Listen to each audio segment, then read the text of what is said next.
programme de Katimavik.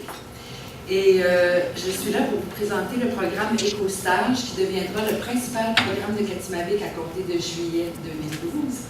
Parce que nos autres programmes ont été financièrement coupés par les dernières coupures du budget fédéral. Comme peut-être certains d'entre vous le savez. Je vous présente les résultats globaux de la cohorte 2011-2012. Et donc, durant cette cohorte-là, on a eu 40 stages de 3 mois. Le programme est pour des jeunes de 18 à 35 ans. Et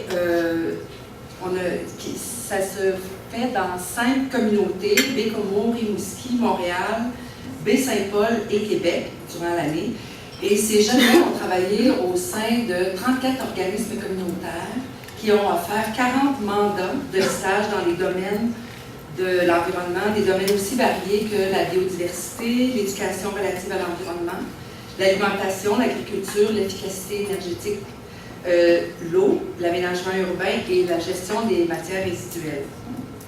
Alors, pour chacune de ces cohortes-là, il y a toujours 2 jours de formation au début et un colloque qui les regroupe à la fin. Donc, leurs stages sont individuels, mais en même temps, ils doivent aussi faire un projet collectif durant leur période de 3 mois.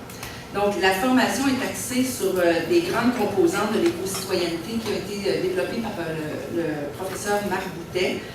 Et à la fin du colloque, ils doivent, à partir du travail qu'ils ont fait, soit dans leur stage ou dans leur projet collectif, relier ça à une des composantes de l'éco-citoyenneté et s'assurer qu'il y a des liens entre leur apprentissage individuel, le travail qu'ils ont fait dans la communauté et ce qu'ils veulent poursuivre après comme défi professionnel par la suite.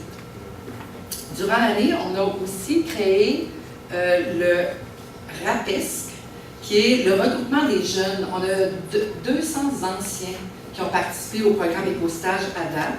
Et il y avait une volonté de ces anciens-là de poursuivre certaines des activités du programme ou de la dynamique qui s'était créée durant le programme. Donc, de travailler ensemble à s'auto-former, parce que, comme vous avez vu, il y a un ensemble de domaines, de continuer le réseautage, de s'assurer qu'il y ait des débats, de donner des appuis aux nouveaux éco-stagiaires dans le cadre des projets collectifs. Les résultats pour les stagiaires individuellement, puis pour l'ensemble des stagiaires aussi, c'est qu'ils ont une expérience professionnelle. Certains, c'est dans le domaine de l'environnement parce que c'est leur formation. Et certains autres, c'est des jeunes qui ont fait des formations en communication, en autre chose, bien, qui veulent travailler dans le domaine et avec des organismes qui travaillent au sein de l'environnement. Donc, dans des domaines connexes. Globalement, sur les 40, on a eu 20 nouveaux arrivants, des immigrants au Québec, et ça, on considère que ça fait partie des résultats très positifs de ce programme-là, c'est de donner l'occasion à des jeunes, nouveaux arrivants, de connaître des organismes et d'entrer en réseau avec d'autres professionnels intéressés au même domaine, et les organismes aussi. Les stagiaires, dans plusieurs cas, dans 6 cas sur 40, on a des stagiaires qui ont eu des propositions de poursuivre le travail au sein des organismes. Donc, les organismes ont trouvé des sous et ont particulièrement apprécié le travail